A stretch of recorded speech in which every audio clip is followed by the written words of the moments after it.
Hi, shoulder ಮತ್ತು ಹಾರ್ಮೋಲ್ downing ಎಷ್ಟು ತಗೋಬೇಕು ಅಂತ ಕನ್ಫ್ಯೂಷನ್ ಇರೋರು ಈ ವಿಡಿಯೋನ ಫಾಲೋ ಆಗಿ ನಿಮ್ಮ ಡೌಟ್ ಎಲ್ಲ ಕ್ಲಾರಿಟಿ ಆಗಿಬಿಡುತ್ತೆ. ನಾವು ಮೊದಲು ಈ ಒಂದು ಡ್ರೆಸ್ ಅಥವಾ ಯೋಗ್ ಪಾರ್ಟ್ ಹೈಟ್ ಏನಿದೆಯೋ ಅದನ್ನು ಮಾರ್ಕ್ ಮಾಡಿಕೊಂಡು ಒಂದು ಸ್ಟ್ರೈಟಾಗಿ ಲೈನನ್ನು ಹಾಕ್ಕೊಳ್ತಾ ಇದ್ದೀನಿ. ಬೋಟ್ ನೆಕ್ ಆಗಿದ್ದರೆ ನಿಮ್ಮದು ಶೋಲ್ಡರ್ ಬೋನಿಂದ ಶೋಲ್ಡರ್ ಬೋನ್ಗೆ ಎಷ್ಟಿರುತ್ತೆ, ಫಾರ್ ಎಕ್ಸಾಂಪಲ್ ನಾನಿಲ್ಲಿ 7 ಇಂಚಸ್ ಮಾರ್ಕ್ ಮಾಡ್ಕೊಳ್ತಾ ಇದ್ದೀನಿ. ಸೊ ಅದೇ 7 ಇಂಚಸ್ನ ಹಾರ್ಮೋಲ್ ಡೌನ್ಗೆ ಕೂಡ ಮಾರ್ಕ್ ಮಾಡ್ಕೊಳ್ತೀನಿ. ನೆಕ್ಸ್ಟ್ ವಿಡಿಯೋನಲ್ಲಿ ಡೀಪ್ ನೆಕ್ಗೆ ಯಾವ ಥರ ತೊಗೋಬೇಕು ಅಂತ ಶೇರ್ ಮಾಡ್ತೀನಿ, ಮಿಸ್ ಮಾಡದೆ ಫಾಲೋ ಮಾಡ್ಕೊಳ್ಳಿ. ಅದೇ ಡೌನಿಂಗ್ 7 ತೊಗೊಂಡಿದ್ದೀವಲ್ವ, ಇಲ್ಲಿ ಒಂದು ಎಲ್ ಶೇಪ್ ಆದರೆ ಡ್ರಾ ಮಾಡಿಕೊಂಡು ನಾವು ಹಾರ್ಮೋಲ್ ಕರುನ ಮಾರ್ಕ್ ಮಾಡ್ಕೋಬೇಕು. ಹಾರ್ಮೋಲ್ ಕರು ಯಾವ ಥರ ಮಾರ್ಕ್ ಮಾಡ್ಕೋಬೇಕು ಅಂತ ಡೀಟೇಲ್ ಆಗಿ ಬೇಕಾಗಿರೋರು ಒಂದು ಕಾಮೆಂಟ್ ಮಾಡಿ, ನೆಕ್ಸ್ಟ್ ವಿಡಿಯೋನಲ್ಲಿ ಅದನ್ನು ಕೂಡ ಶೇರ್ ಮಾಡ್ತೀನಿ. ಈಗ 3/4 ಇಂಚು ಡೌನಿಂಗನ್ನು ತೊಗೊಂಡಿದ್ದೀನಿ. ನನಗೆ ಇಲ್ಲಿ 1/2 ಇಂಚ್ ಕಡಿಮೆ ಬರ್ತಾಯಿದೆ ಹಾರ್ಮೋಲ್ ಡೌನು. ಸೊ ಹಾಗಾಗಿ 1/2 ಇಂಚ್ ಈ ಲೈನ್ನ ಕೆಳಗಡೆ ಇಳಿಸ್ಕೊಂಡು ನಾನು ಮಾರ್ಕ್ ಮಾಡ್ಕೊಂಡಿದ್ದೀನಿ. ಈಗ ಎಕ್ಸಾಕ್ಟಾಗಿ 8.5 ಬರ್ತಾಯಿದೆ.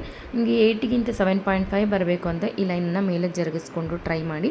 ತುಂಬ ಪರ್ಫೆಕ್ಟಾಗಿ ಬರುತ್ತೆ, ಯಾವುದೇ ರೀತಿ ಪ್ರಾಬ್ಲಮ್ ಇರೋದಿಲ್ಲ, ತುಂಬ ಪರ್ಫೆಕ್ಟಾಗಿ ಬರುತ್ತೆ.